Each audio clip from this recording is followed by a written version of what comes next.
ধনী মেয়েটি এমন একজন স্বামী চেয়েছিল যে টাকার লোভী নয়, তাই সে গৃহহীন নারীর ছদ্মবেশ ধারণ করে রাস্তায় ভিক্ষা করতে শুরু করলো, যাতে মানুষের আসল মনোভাব পরীক্ষা করতে পারে। সে সারা দিন রাস্তার পাশে দাঁড়িয়ে থাকে, কিন্তু কেউ তার দিকে ফিরেও তাকালো। ঠিক তখনই এক ব্যক্তি কাজ শেষে বাড়ি ফিরছিল। লোকটি মেয়েটির প্রতি দয়া করে তাকে $10 দিল। মেয়েটির কাছে লোকটির প্রথম ধারণা খুব ভালো লাগে। সে তার পিছু নিল এবং পরীক্ষা চালিয়ে যেতে লাগলো। সে বলল, আমার বাড়ি যাওয়ার মতো টাকাও নেই। লোকটি জিজ্ঞেস করলো, কত টাকা লাগবে? মেয়েটি বলল, $1000। লোকটি দুশ্চিন্তায় পড়ে গেল, কারণ তার একদিনের আয়ও এত ছিল না। তবুও সে নিজের কাছে থাকা শেষ টাকাটুকুও মেয়েটিকে দিয়ে দিল। এর বদলে মেয়েটি তাকে কোনোভাবে সাহায্য করার প্রস্তাব দিল, কিন্তু লোকটি তাকে গুরুত্ব দিল না, কারণ তার কাছে সে একজন গৃহহীন নারী বলেই মনে হচ্ছিল। ঠিক তখনই লোকটির মায়ের ফোন এল। আসলে সে আগে মাকে মিথ্যে বলেছিল যে শহরে সে এক ধনী মেয়ের সঙ্গে প্রেম করছে। সেদিন ছিল তার কথিত প্রেমিকার জন্মদিন। মা জোর করে বললেন মেয়েটিকে বাড়িতে নিয়ে এসে সবার সঙ্গে পরিচয় করিয়ে দিতে হবে, নইলে পরিবারের পছন্দ করা সোনার খনির মালিকের মেয়েকে বিয়ে করতে হবে। লোকটির সেই স্বার্থপর মেয়েটিকে একদমই পছন্দ ছিল না। হতাশ হয়ে সে গৃহহীন মেয়েটির দিকে তাকিয়ে বলল, তুমি কি আমার প্রেমিকার অভিনয় করে আমার সঙ্গে বাড়ি যাবে? লোকটির মেয়েটিকে ভালো লেগেছিল, তাই সে এক মুহূর্তও না ভেবে রাজি হয়ে গেল। তবে বলল,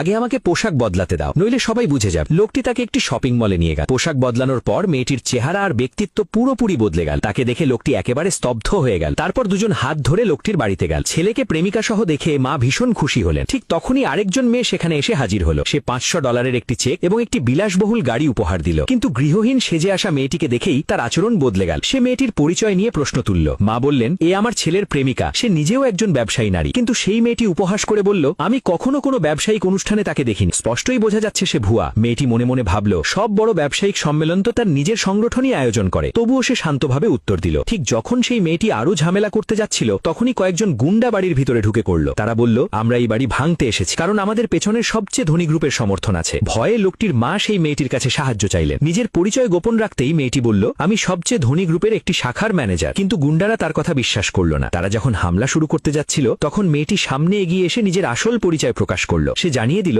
সেই বিশ্বের সবচেয়ে ধনী বিলিয়নিয়ার। মুহূর্তেই পুরো বাড়ি নিস্তব্ধ হয়ে গেল। তবুও সেই অন্য মেয়েটি তার পরিচয় নিয়ে সন্দেহ প্রকাশ করতে লাগলো। এমনকি লোকটিও বলল, আর নাটক করো না। সবাই যখন হতভম্ব হয়ে দাঁড়িয়েছিল, তখন মেয়েটি সরাসরি প্রতিদ্বন্দ্বী গ্রুপের শীর্ষ কর্মকর্তাদের ফোন করল। আর মুহূর্তের মধ্যেই পুরো পরিস্থিতি